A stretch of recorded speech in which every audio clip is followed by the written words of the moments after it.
ನಮಸ್ಕಾರ ಆತ್ಮೀಯರೇ, ನಿಮ್ಮೆಲ್ಲರಿಗೂ ಮೋಟಿವ್ ಮೂಮೆಂಟ್ಸ್ 83 ಯೂಟ್ಯೂಬ್ ಚಾನಲ್ಗೆ ಸ್ವಾಗತ.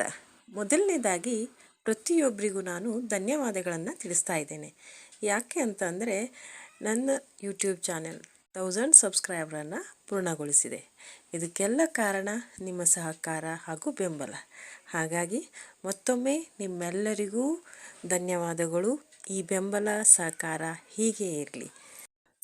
ಹಾಗಾದರೆ ಇವತ್ತಿನ ವಿಷಯ ಏನಪ್ಪ ಅಂತಂದರೆ, ನಾವು ಒಮ್ಮೊಮ್ಮೆ ಬೆಳಿಗ್ಗೆ ಏಳುವಾಗ ನಮಗೆ ನಿಶಕ್ತಿ ಅಂತ ಅನಿಸುತ್ತೆ.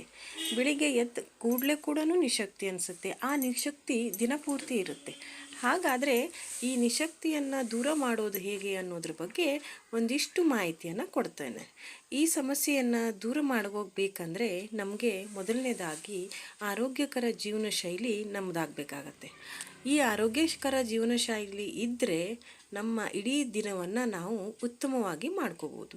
ಹಾಗಾದರೆ ಆ ಉತ್ತಮವಾಗಿ ಮಾಡ್ಕೊಳ್ಳೋದಕ್ಕೆ ಯಾವ ರೀತಿಯಾಗಿ ಇರಬೇಕು ಅನ್ನೋದ್ರ ಬಗ್ಗೆ ಒಂದಿಷ್ಟು ಮಾಹಿತಿ. ಮೊದಲನೇದಾಗಿ ಬೆಳಿಗ್ಗೆ ಎದ್ದ ಕೂಡಲೇ ಸಾಕಷ್ಟು ನೀರನ್ನು ಕುಡಿಯಿರಿ. ರಾತ್ರಿಯ ನಿದ್ದೆ ನಂತರ ದೇಹವು ಸಾಕಷ್ಟು ತೇವಾಂಶವನ್ನು ಕಳೆದುಕೊಂಡಿರುತ್ತೆ. ಆದ್ದರಿಂದ ನಿಮ್ಮ ದಿನವನ್ನು ಪ್ರಾರಂಭಿಸುವ ಮೊದಲು 1 ಲೋಟ ಬೆಚ್ಚಗಿನ ನೀರನ್ನು ಕುಡಿಯುವುದ ಮೂಲಕ ಪ್ರಾರಂಭ ಮಾಡಿ. ಈ ನೀರಿಗೆ ಬೇಕನ್ನಿಸಿದರೆ ನೀವು ನಿಂಬೆ ರಸ ಮತ್ತು ಜೇನುತುಪ್ಪವನ್ನು ಮಿಶ್ರಣ ಮಾಡ್ಕೋಬೋದು.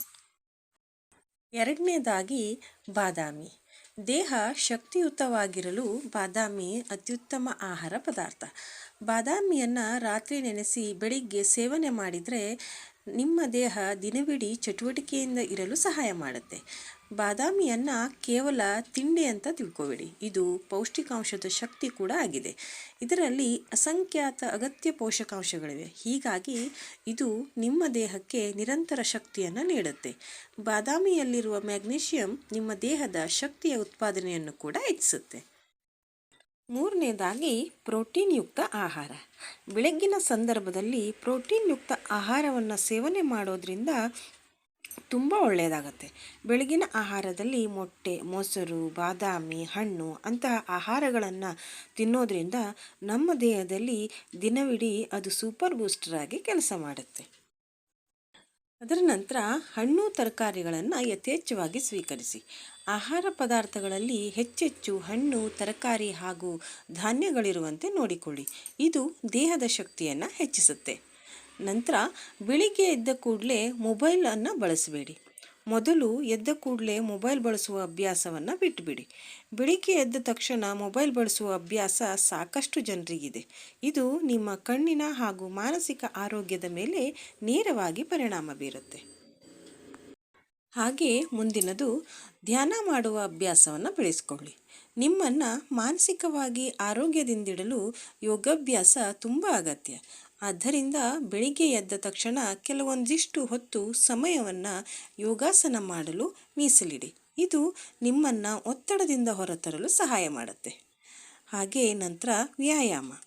ತೂಕವನ್ನು ಕಳೆದುಕೊಳ್ಳಲು ಮಾತ್ರ ವ್ಯಾಯಾಮ ಮಾಡಲು ಯೋಚಿಸಬೇಕಂತಿಲ್ಲ. ಬೆಳಿಗ್ಗೆ ವ್ಯಾಯಾಮವು ನಿಮ್ಮ ದೇಹವನ್ನು ಚುರುಕಿನಿಂದ ಇರುವಂತೆ ಮಾಡುತ್ತೆ. ಜೊತೆಗೆ ನಿಮ್ಮನ್ನು ಮಾನಸಿಕವಾಗಿ ಚುರುಕಿನಿಂದ ಇರುವಂತೆ ಹುರುಪುಗೊಳಿಸುತ್ತೆ. ನಂತರ ಸೂರ್ಯನ ಕಿರಣ. ನೀವು ಬೆಳಿಗ್ಗೆ ಎದ್ದ ತಕ್ಷಣ ನಿಮ್ಮ ಕೋಣೆಯ ಕಿಟಕಿಯ ಪರದೆಗಳನ್ನು ತೆಗೆಯಿರಿ. ಇದರಿಂದ ನಿಮ್ಮ ಕೋಣೆಯು ಬೆಳಗುತ್ತೆ ಮತ್ತು ನಿಮ್ಮನ್ನು ಮಾನಸಿಕವಾಗಿ ಆರೋಗ್ಯದಿಂದಿಡಲು ಕೂಡ ಸಹಾಯ ಮಾಡುತ್ತೆ. ಈ ಮೇಲೆ ಹೇಳಿರುವಂಥ ಎಲ್ಲ ಟಿಪ್ಸನ್ನು ಫಾಲೋ ಮಾಡಿದರೆ ನಿಮ್ಮ ಇಡೀ ದಿನ ನೀವು ಹುರುಪಿನಿಂದ ಇರ್ಬೋದು. ಧನ್ಯವಾದಗಳು. ಈ ವಿಡಿಯೋ ನಿಮಗೆ ಇಷ್ಟ ಆಯಿತು ಅಂದರೆ ಲೈಕ್ ಮಾಡಿ, ಶೇರ್ ಮಾಡಿ, ಕಮೆಂಟ್ ಮಾಡಿ, ಹಾಗೆ ಈ ಚಾನಲನ್ನು ಸಬ್ಸ್ಕ್ರೈಬ್ ಮಾಡಿ.